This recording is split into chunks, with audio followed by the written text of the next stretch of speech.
and welcome to 20 Questions. Our first guest is Fiona Lloyd. Hi Fiona, please tell us a little bit about yourself, your current work and what you do. Well, first of all, hello Archie, hello Toby, and hello everybody who's listening to Mount Kelly Prep Radio. I'm very honoured to be the first guest of 20 Questions, so thank you so much for inviting me. I've been a radio and journalism trainer for about the last 25 years, which makes me feel rather old now I'm saying it. And what I've been doing in most of that time is travelling around the world, especially in conflict situations, in war zones, that kind of thing, and working with journalists who want to learn how to use radio to bring about peace and dialogue in situations of violence. So that's basically what I've been doing, and at the moment I'm based more here in Joburg, but still working with radio, doing voice work and that kind of thing, because that's absolutely my passion. We hear that you have worked in radio in the past. Please tell us a little bit more about that. Well, I began my radio career when I was about 10 years old. I was a child actor in radio dramas in Zimbabwe. Or those days it was Rhodesia, it was still the colonial times. And then as I grew up, I became more and more in love with radio. I adored it. And so after my university, I started working in radio in the new independent Zimbabwe. So I was a newsreader on national radio. I did an arts and culture show.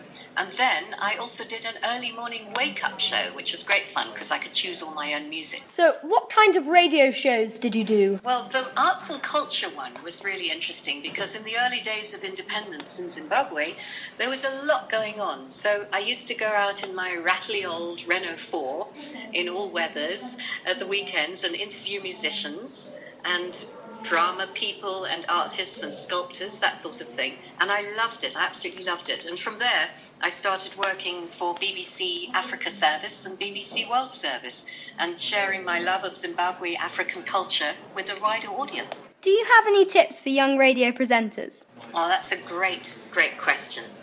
I think my biggest tip would be yourself. Don't try to be anybody else. Be yourself, because radio needs fresh, young voices.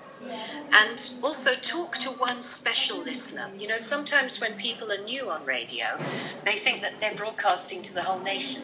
But radio is very intimate. It's about me-to-you communication. So if you talk to one special listener and if you smile, it's the equivalent of making eye contact with that listener. And we all know that the best kind of radio presenters are the ones that make you feel that they are speaking to you alone. And that's their secret. What was your favourite thing about being on the radio? Well, that's another great question. I think the sheer unpredictability of it, especially when it was live radio, because always something goes wrong, as you may have discovered when you're trying to work with technology even today. So it's how do you keep your cool, especially if you're on live, when all the technology fails. And when I'm training presenters, one of the things that we do is I get them to pretend that the music's not working, nothing's working, and they have to keep talking and entertaining their one special listener till the technology is fixed again. So I love that unpredictability. And just to say that in the early days of my radio career in Zimbabwe, we had long playing records, which now, I don't know if you ferret around some of your grandparents' attics, you might find some. Although I think they're coming back into style again, aren't they? But the problem with long-playing records is that they're scratchy and sometimes they jump. So we would have to be sitting there with a Coke bottle full of water, ready to pour over any scratches, live on air, playing the music to the nation. Can you imagine? Or if the record started jumping, we would have to put a 1-cent coin on the top of the needle head to stop it jumping and try and keep our cool, and then at the end go, well, and that was Bruce Springsteen and da-da-da-da-da. And nobody would ever know. That's what I loved about it. They never knew the chaos and the madness that went on behind the scenes. What do you think about how radio has changed over the past few years? Well, it's certainly got a lot more widespread, and I think it's fantastic because everybody now can have their own radio station, just like you can. And in the early, well, not the early years, but when I was doing my career, there was no such thing as internet, obviously. So it was very much the elite, you know, and it cost a lot of money to get your own radio station. But now you can just make one anywhere. here's Mount Kelly Prep Radio, and you're on the air and broadcasting. I think it's fantastic.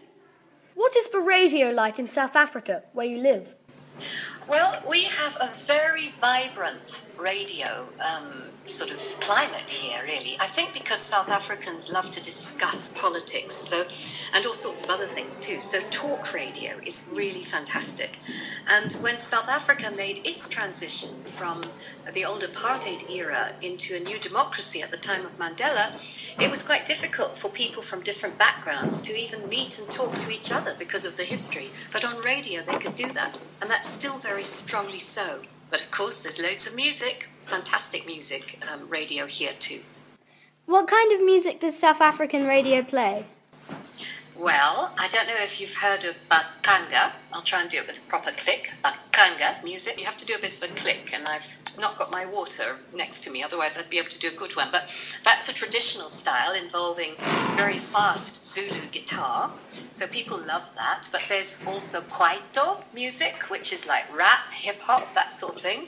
And then there's also classic FM, so it's a bit of everything, really. Did you enjoy the radio? Oh, yes, 100%. In fact, I think I was a bit obsessed with it because, I don't know, ever since I was a kid, I've always loved the idea of being able to tell stories and talk to people that you can't see and imagine what they might be like. And our last radio question. Do you have a message to people who are listening to this and might want to get involved? 2 words. Do it. Radio needs you. Get out there. Bring your voices, your views, your opinions, your ideas, your creativity to the world. We want to hear. Us oldies need to hear what you're thinking because this is your world now, and it's really great to bring that new oxygen in. And remember, the best pictures are on radio. As the old advertising slogan goes, I love radio because the pictures are better.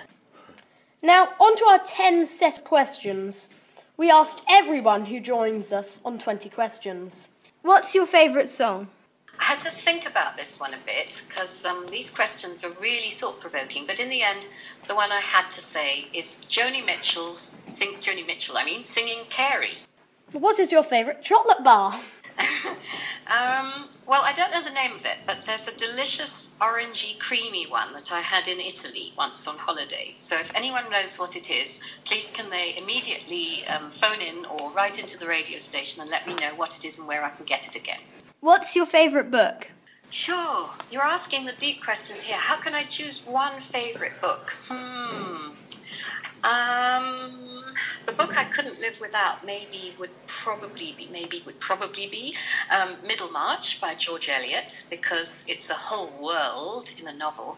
But I also have to say I love The English Patient by Michael Ondaatje, who's a wonderful Sri Lankan Canadian author. And there was a wonderful movie of that one too. What is your favourite place? I thought long and hard about this one. Would I say London, which is a town I love? Or would I say Mae Sot, which is a very funny little small town on the Thailand-Burma border, where my partner Hugh and I used to live? In the end, I decided the Zambezi River that runs between Zimbabwe and Zambia. It's so beautiful. I used to go canoeing on the Zambezi River and sleeping out on the sand dunes with all the hippos and elephants and things. It's really quite an amazing thing to do. What is your favourite piece of art? Sure, you're asking the $65 million questions here.